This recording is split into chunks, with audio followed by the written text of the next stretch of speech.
नमस्कार। ये वीडियो मैं आपको हिंदी सही पढ़ना कैसे सीखें इस बात पे बना रही हूँ। जैसा कि आप जानते हैं कि हिंदी में व्यंजन होते हैं और मात्राएं होती हैं। व्यंजन होते हैं आपके क से लेके ग तक और मात्राएं होती हैं अ से लेके अह तक। जब भी कोई व्यंजन मात्रा के साथ आता है, जैसे मान लीजिए हम इसी शब्द को लें, इसमें जो व्यंजन है वो द है और मात्रा है ओ। ओ की मात्रा इसके साथ लगी हुई है। अब द और ओ, तो लास्ट में ओ का साउंड आ जाता है। उस ओ को द से मिलाओगे तो बनेगा दो। ओ को द से मिलाओगे तो बनेगा दो। इसी तरह मान लीजिए ये शब्द है, इसके अंदर अगर आप ध्यान दें तो ये दो व्यंजन हो गए और इसके अंदर ये जो छोटी सी चीज़ है इसको हम मात्रा कहेंगे। ये छोटे ऊ की मात्रा है।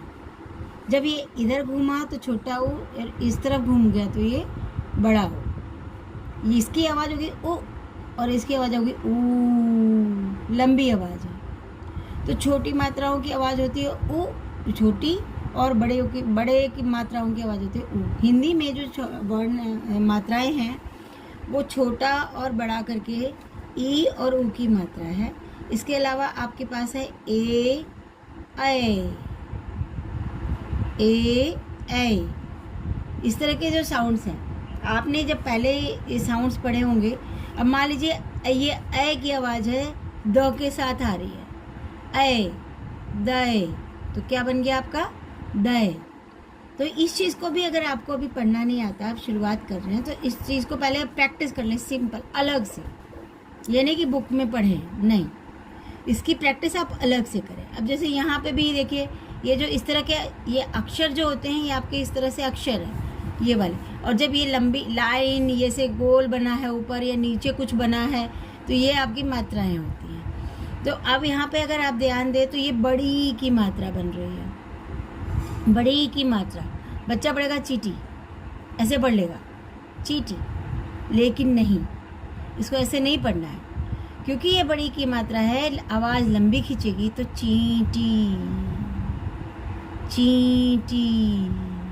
शुरू से आपको खुद को भी समझाना है और बच्चे को भी समझाना है कि जो आवाज़ होती है उस पर ख़ास तौर से ध्यान देना है पढ़ते समय भी, क्योंकि चीटी ऐसे बोल दिया, अब बच्चा चीटी चीटी पढ़ता रहा और लास्ट में उसको जब उसकी डिक्टेशन हुई तो क्योंकि उसने चीटी पढ़ा था तो हो छोटी मात्रा निकाल कर निकल जाएगा। लेकिन अगर शुरू से उसको समझाया गया होगा चींटी चींटी चींटी चींटी, तो उसको एहसास होगा कि बड़ी की मात्रा के लिए उसको लंबा स्वर निकालना है। तो अब च और च पे ई की मात्रा, ये ऐसे लिखा जाता है, लेकिन आप ध्यान दीजिए ये ऐसे आ रहा है, ऐसे, यानी ई और ई के ऊपर। तो यहाँ पे भी ध्यान दीजिए, इस वर्ण के इसके ऊपर और मात्रा ऐसे लगा के ऐसे सपोर्ट में लगा दी। कन्फ्यूजन हो जाती है ना कि हाँ मात्रा तो ये है तो ये लाइन क्या हो गई। इसके लिए मैंने आपको सिखाया था कि आप 12 पेज खाली ये वर्ण लिख लें, क ख ग घ लाइक दिस, सारे लेटर बना लें और उनके ऊपर फिर बारी बारी से एक एक पेज पे मात्राओं को सपोर्ट दें। फिर दूसरी पेज पे आप छोटी की मात्रा लगाएं सबके साथ, फिर बड़ी की मात्रा लगाएं सबके साथ। इस तरह से आप इसकी प्रैक्टिस करो और साथ में बोलें भी। जब भी आप छोटी की मात्रा तो की खी गी घी और बड़ी की मात्रा की खी गी घी लाइक दैट। तो इससे पहले आप बच्चों को इसकी प्रैक्टिस ज़रूर करा लें। इसका एक वीडियो है, उसका लिंक मैं यहाँ पे दे दूँगी। तो अब हम स्टार्ट करते हैं इस कहानी की रीडिंग, यानी कि पाठन। रीडिंग को हिंदी में पाठन कहते हैं। पाठ को, पढ़ने को पाठन कहते हैं। एक बार दो राजाओं में युद्ध छिड़ गया। देखिए, आवाज़ को जो विराम देते हैं उस पर भी बहुत डिपेंड करता है कि आपकी रीडिंग कैसी है। एक बार दो राजाओं में युद्ध छिड़ गया, ऐसे भी पढ़ सकते हैं। अगर आप थोड़ा सा शांति से पढ़ें तो एक बार दो राजाओं में युद्ध छिड़ गया, उनमें से एक राजा पराजित हो गया। शत्रु की विशाल सेना ने उसकी मुट्ठी भर सेना को हरा दिया था। मजबूर होकर उसे अपनी जान बचाने के लिए जंगल में भागना पड़ा। एक दिन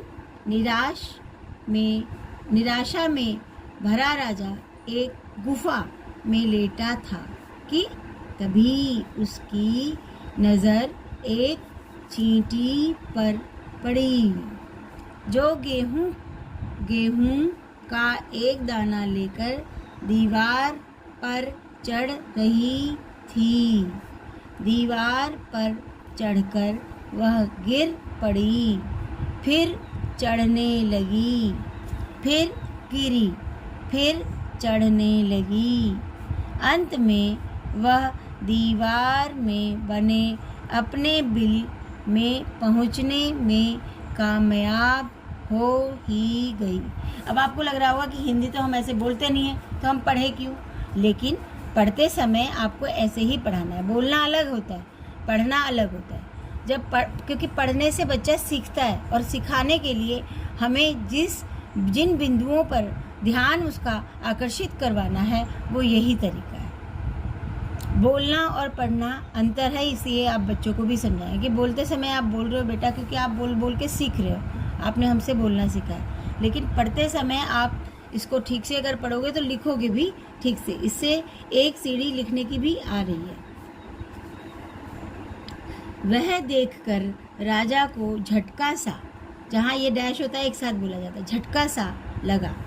राजा ने सोचा यह नन्ही चींटी बार बार असफल होती रही, लेकिन इसने प्रयास करना नहीं छोड़ा। मैं तो राजा हूँ, फिर मैं प्रयास करना क्यों छोड़ दूँ? मुझे अवश्य फिर से प्रयत्न करना चाहिए। उसने दुश्मन से एक बार फिर युद्ध करने का निश्चय किया। राजा जंगल से बाहर निकलकर अपने विश्वास पात्र सहयोगियों से मिला।